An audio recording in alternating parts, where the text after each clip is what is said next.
یہ ماہ شعبان المعظم کی جو 15ویں شب ہے،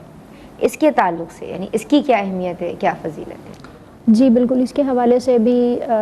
یہ بھی بیان کیا گیا کہ اس رات میں اللہ رب العزت اہم فیصلے فرماتا ہے، اور خود نبی کریم علیہ الصلاۃ والسلام حضرت عائشہ رضی اللہ تعالی عنہ فرماتی ہیں کہ جنت البقیع میں سرکار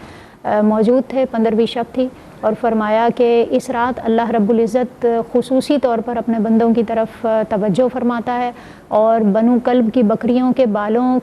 سے بھی زیادہ بندوں کی مغفرت کر دی جاتی ہے۔ اور وہ کثرت کی طرف ہی اشارہ تھا، کیونکہ اس وقت اس قبیلے کے پاس کثرت سے بکریاں موجود تھیں، تو ان کی طرف اشارہ کیا گیا کہ جتنے ان کے جسم پر بال ہیں اس سے بھی زیادہ اللہ رب العزت بخشش کرنے پر قادر ہے۔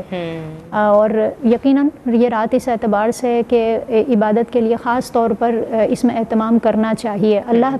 رب العزت نے انسان کو پیدا ہی عبادت کے لیے کیا ہے، ہر رات عبادت میں گزاریں، جس قدر ہو سکے عبادت کا اہتمام کریں، لیکن خاص عبادتوں کا جو معمول ہے، خاص راتوں کا جو معمول ہے، اس کو اپنی زندگی میں ضرور شامل کرنا چاہیے۔ سابقہ امتوں کی عمریں طویل ہوا کرتی تھیں، جسم بھی مضبوط ہوا کرتے تھے، تو عبادتوں کے موقع بھی بہت زیادہ ملتے تھے، لیکن امت محمدیہ کی عمریں بھی طویل نہیں ہیں اور جسم بھی اس طرح مضبوط نہیں ہیں، تو اللہ رب العزت نے یہ اہتمام فرمایا ہے کہ کم وقت میں زیادہ سے زیادہ برکتیں حاصل کر سکیں، بونس آفرز مل رہی ہیں۔ جی بالکل، تو پھر اس سے محروم نہیں رہنا چاہیے۔ نبی پاک علیہ الصلوۃ والسلام کا از خود آپ علیہ الصلوۃ والسلام کا عمل بھی اس طرف متوجہ کر رہا ہے، اور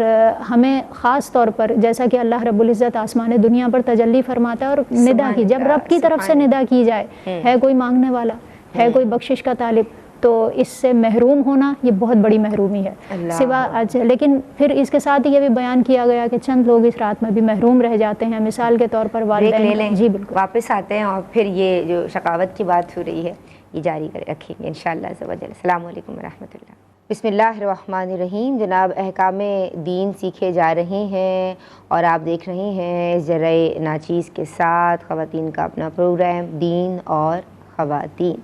عالمات آن دی سیٹ موجود ہیں۔ عالمہ صفا فاطمہ بریک سے قبل ہمیں بتا رہی تھیں ماہ شعبان کی 15ویں شب کے تعلق سے،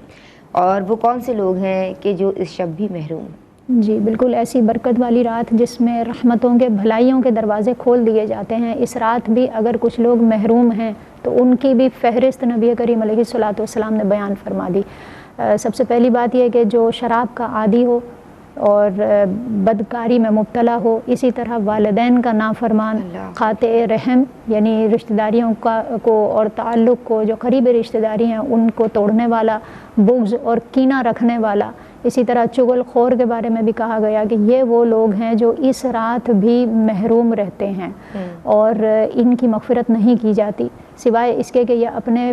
جو برے فعل ہیں ان سے توبہ کر کے اللہ رب العزت کی بارگاہ کی طرف رجوع کریں، کیونکہ رب تعالیٰ کی رحمت کے دروازے کسی کے لیے بھی بند نہیں ہوتے۔ یہ جو بیان کیا گیا یہ ان کے فعل کی، برائی کی اور مذمت کی وجہ سے بیان کیا گیا کہ یہ فعل اتنے برے ہیں کہ اس رات بھی جس میں اللہ رب العزت کثرت سے لوگوں کی مغفرت فرما رہا ہے، اس دن بھی یہ محروم رہ سکتے ہیں، اس رات کی برکتوں سے یہ لوگ محروم رہ سکتے ہیں، بشرط یہ کہ اگر یہ توبہ کر کے اللہ تبارک و تعالیٰ کی طرف رجوع کریں تو رب تعالیٰ کی رحمت بڑی وسیع ہے، اور ہمیں کوشش کرنی چاہیے، ابھی تو آئی نہیں ہے وہ شب، تو پہلے سے ہی ارادہ کرنا چاہیے، خاص طور پر جو ہمارے گھریلو معاملات ہیں، والدین کے جو نافرمان ہیں ان کو توجہ کرنی چاہیے۔ اسی طرح تکبر سے اپنے کپڑے کو، جو پائنچوں کو لٹکانے والا یا کپڑے کو لٹکانے والا، بشرط یہ کہ وہ تکبر سے لٹکائے، اس کا بھی ذکر کیا گیا۔ ان تمام باتوں کا خیال رکھنا چاہیے تاکہ رات کی، اس خاص رات کی برکتوں سے محروم نہ رہ جائیں۔